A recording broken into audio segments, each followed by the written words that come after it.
for the man they called the Brigadier of Bling.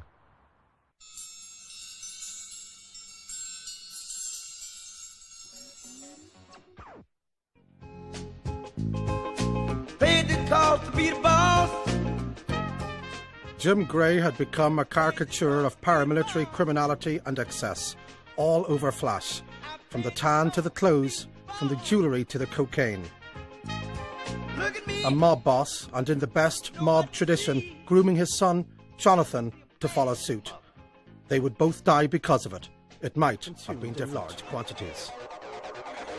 The money bag came out, white powder, started making lines on the table in front of me, and I'm sitting there sweating, thinking the police are going to raid the place, and it won't be Jim Gray caught with drugs, it's Michael Stride on coke, his father Gray, and he snorted some of his gear and says, "Oh, that's crap, and try mine." And JJ put it down and both snorted, and Gray agreed. He says, "Yeah, better quality your stuff. Who's your supplier?" And JJ laughed and says, "You." On the 12th of March 2002, Jonathan Gray died in Thailand while on holiday with his father and friends.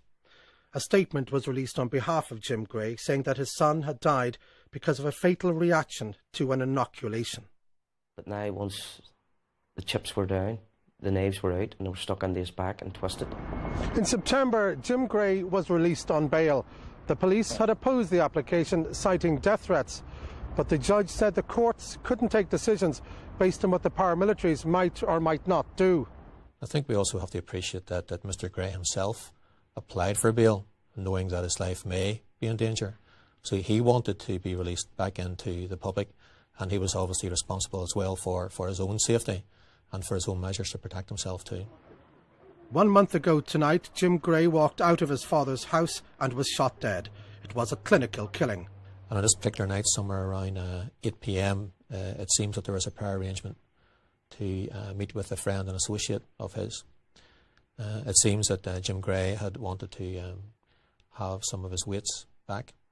He was keen on training. His associate and Jim Gray were standing at the back of his friend's car.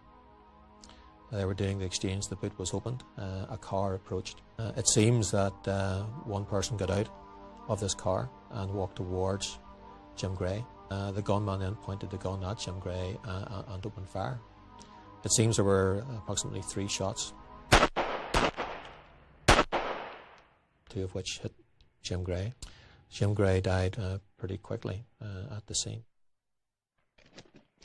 The friend who had delivered the weights was Gary Matthews, his former business partner and the one-time real brigadier of East Belfast's UDA. He was arrested at the scene and questioned. 5 other people were also detained. All were released. Spotlight now understands that members of East Belfast UDA murdered Jim Gray. He knew too much and may have been about to set up his own criminal empire. I believe he had the criminal contacts there for his drugs, for his extortion. And I believe he would have tried to set something up there, recruit, either within the ranks or ex-members of different loyalist paramilitary organisations. I believe he would have tried to start another fiefdom. Within days of Gray's killing, a celebratory bonfire was being prepared in nearby Dundonald.